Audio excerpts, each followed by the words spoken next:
Hello les geeks et les geekettes, je reviens d'un tour à Emmaüs, et à côté de mon Emmaüs, il y a ce que j'appelle le baby nose, hein, le plus petit de mes deux noses, bien qu'il ne soit pas si petit que ça. Mais je l'appelle quand même le baby.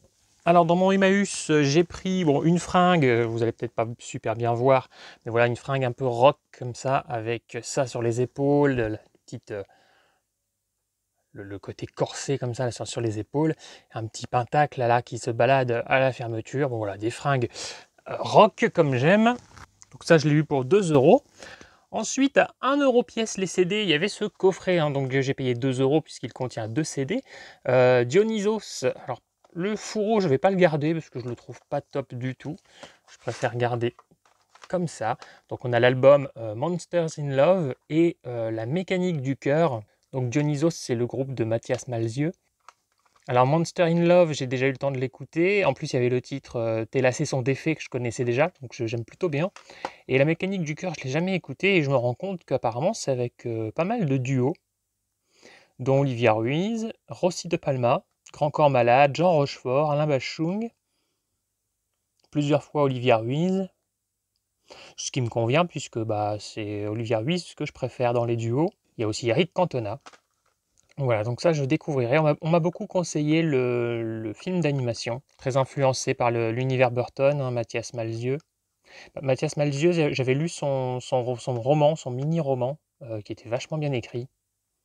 Je crois que ça s'appelait Maintenant qu'il fait toujours nuit sur toi, ou quelque chose comme ça. Eh bien, on reste sur Olivia Ruiz, Le calme et la tempête.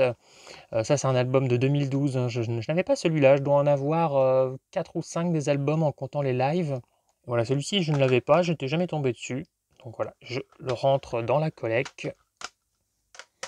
À 1 euro, j'ai tenté, parce que en fait, je ne connaissais pas vraiment son travail. Louane, voilà, j'ai vu un joli digipack, donc apparemment collector, avec des petites photos, la Polaroid.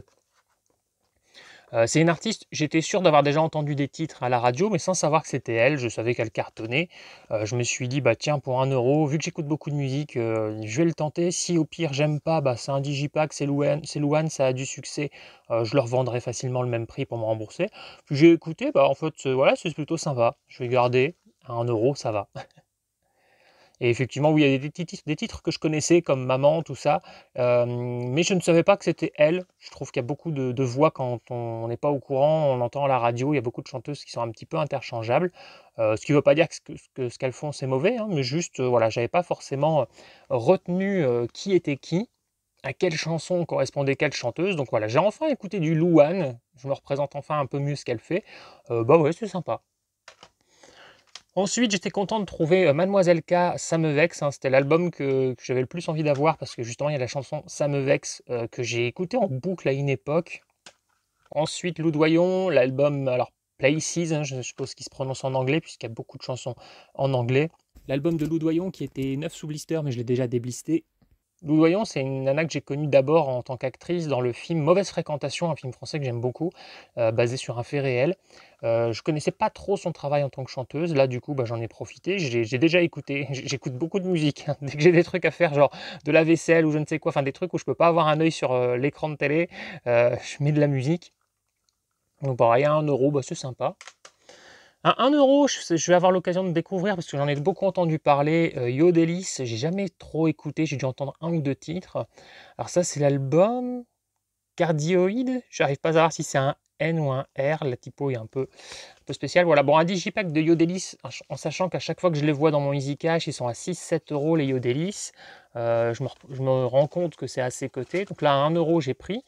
Yodelis, je sais que c'est Maxime Nucci, hein, le chanteur, hein, donc l'ex de Jennifer. Donc j'ai pris cet album et j'en ai pris un deuxième dans la foulée, Tree of Life. Donc pareil, hein, ça me fait un peu penser à l'univers de Dionysos qui est donc lui-même influencé par Burton. Je me dis que ça peut me plaire. Je découvrirai ça. Et puis j'avais déjà 2 albums, j'en ai trouvé un troisième, voilà, S Club 7. Je me suis dit tiens, pourquoi pas en souvenir de mon adolescence où j'ai écouté S Club 7, mais voilà, j'écoutais surtout avec les yeux. Voilà, je trouvais que les chanteuses étaient plutôt sympas, surtout Anna Spirit. Et puis alors elle, je ne sais plus du tout son nom, mais elle aussi. Alors ensuite, j'ai eu du bol, je l'ai payé 1 € au lieu de 3. C'est un coffret 3 DVD, donc il devait être à 3 €. C'est comme ça que ça fonctionne dans mon Emmaüs. Eh bien non, elle l'a passé très très vite, elle n'a pas fait gaffe et elle me l'a fait à 1 €, donc tant mieux. Donc la commanderie, apparemment une série hein, donc, française qui passait sur euh, France 3. Pas ma cam de base, si je l'ai acheté, c'est uniquement parce que j'ai une collègue qui a joué dedans. Et du coup, voilà, j'avais envie de voir ses prestations. Donc à 1 € c'est parfait, parce qu'à 3 j'hésitais, mais bon, je tombais jamais dessus. Et puis bon, là, je me suis dit, allez, je prends quand même si je tiquais un petit peu sur les 3 € pour un truc que j'imagine pas trop que ça va me plaire, sûrement parce que c'est français. Mais qui sait? Donc la commanderie, dites-moi si vous avez regardé, si c'est sympa, quand on n'est pas très friand des productions France Télévisions. Ensuite, content d'avoir trouvé le remake de Mon père, ce héros. Oui, c'est le remake, même s'il y a Depardieu. Hein. Depardieu a fait l'original avec Marie Gillin et a fait le remake où Marie Gillin est remplacée par Catherine Hegel. Je ne sais jamais comment prononcer son nom. Actrice, entre autres, hein, de Grey's Anatomy. Donc voilà, j'aurais bien aimé trouver l'original parce que j'ai une petite préférence physique pour Marie Gillin que pour Catherine Hegel. Mais voilà, sympa. Je crois que je l'ai vu quand j'étais môme, que j'avais plutôt bien aimé, mais j'ai vu ça il y a pratiquement 30 ans maintenant, donc j'ai envie de le redécouvrir et voir comment je vais le ressentir aujourd'hui, ce film. À 1 €, j'ai trouvé We Are Family. Je n'ai aucune idée de ce que c'est, mais j'aimais bien déjà le titre en voyant que c'était tout un casting black, parce que du coup, ça fait penser à la chanson hein, We Are Family. Donc il y a LL Cool J que je connais de Peur Bleue, Vivica Fox qu'on connaît de Kill Bill, Whoopi Goldberg qu'on connaît tous tout court. On a Jada Pinkett Smith, hein, apparemment une sacrée connasse dans la vie, mais en tout cas une très belle actrice à cette époque. Il y a la chanteuse Toni Braxton. Il y a Loretta Devine, hein, qu'on connaît par exemple de Urban Legends. Donc il y a un joli petit casting et voilà, je tenterai ce film. Il y a aussi cet acteur dont je ne connais pas le nom, mais que je connais aussi, hein, qu'on a vu dans pas mal de choses. Hein. Il me semble d'ailleurs qu'il est dans Food Irene aussi. Et un classique du cinéma que je n'ai jamais vu et que je trouve là à 1 €, Le Facteur sonne toujours 2 fois. Donc voilà, très content de le trouver, celui-là en 1946, avec VF et avec VOST. Ah, et puis j'ai oublié de vous dire que j'ai vu un très beau paravent avec Audrey Hepburn, mais il n'y avait pas que elle dessus, puis il était à 40 €, donc voilà, j'ai laissé passer, mais il était beau. J'ai aussi vu ça, je sais pas si c'est les vendeurs qui s'amusent, en tout cas les peluches, elles s'amusent. Et mon dernier article Emmaüs, un livre, un très beau livre d'ailleurs, une belle édition pour le chef-d'œuvre du roman fantastique, Dracula. Voilà, de Bram Stoker, évidemment. 50 centimes seulement pour cette édition. Voilà, j'ai pas pu résister. J'aime beaucoup ce genre d'édition, ce genre de couverture. Je trouve que ça fait classe dans une bibliothèque. Et puis alors pour une œuvre aussi culte pour moi que Dracula, évidemment, je ne pouvais que craquer.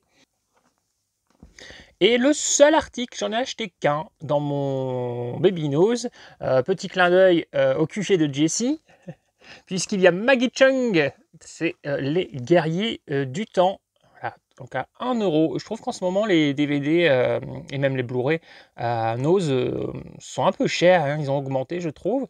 Et là, c'était le seul qui était à 99 centimes, tant mieux, parce que quand j'ai vu cette édition, j'avais envie de l'acheter. J'en ai déjà quelques-uns sous ce format. Et au moment où je le sors des autres DVD, je vois Maggie Chung, donc je me dis, oui, je veux ce film. Est-ce qu'il est à un bon prix? Oui, 99 centimes, c'est bon. Je vois Yuen Biao et Maggie Cheung réunis dans une aventure fantastique entre Highlander, tu te dis ouais, pas mal, et les visiteurs. Ok, ouais, une aventure fantastique, les visiteurs, ouais. J'aime bien les visiteurs, hein, c'est sympa, c'est marrant, mais quand j'achète ce film, j'essaie pas d'avoir un spectacle façon les visiteurs. Est-ce que vous connaissez ce film? Jessie, est-ce que tu connais ce film? En tout cas, voilà, ça m'en fait un de plus dans cette collection, qui sont des sortes de digipacks. De toute façon, je peux vous l'unboxer. J'ai déjà quelques films hein, donc sous ce format, comme Sex and Zen par exemple, avec le petit. Hop. Voilà, les guerriers du temps. Donc il n'y a pas de Mediabook, rien du tout, hein. C'est vraiment juste une sorte de digipack.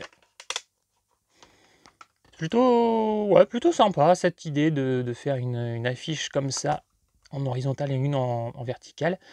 Enfin, c'est l'inverse, hein, je vous ai dit vertical sur l'horizontale et vice versa. Comme ça, vous pouvez choisir votre façon de le mettre dans votre collection. À mon avis, c'est quand même plus fait pour être mis à l'horizontale, comme Maggie Cheung, j'espère. Parce que voilà, en fait, si vous le mettez comme ça, vous ne savez pas du tout quel titre c'est. Donc, il faut les mettre comme ça. Ok, du coup, vous êtes plus sur un format Blu-ray en termes de taille. Par contre, en longueur, voilà, ça peut être chiant dans une collection. Moi, je ne les ai pas encore vraiment rangés, ceux-là. On verra. Donc bref, les guerriers du temps, dites-moi si vous connaissez, dites-moi ce que vous avez pensé de mes petites trouvailles. Rien de très extraordinaire, mais voilà, des petites rentrées sympathiques. Comme d'habitude, j'aurais adoré trouver surtout des albums de rock, des films d'horreur et tout ça, mais bon, voilà, on fait ce qu'on trouve, et puis bon, voilà, ça reste quand même sympa. Bon, moi je vous dis à bientôt, je vais peut-être commencer par ce film au titre mensonger, hein, le facteur sonne toujours 2 fois, hein. Parce que la plupart du temps, il sonne 0 fois, et il laisse un avis de passage. Ah, c'est terminé! In case I don't see ya. Good afternoon, good evening, and good night. Bye. Ça va être tout noir.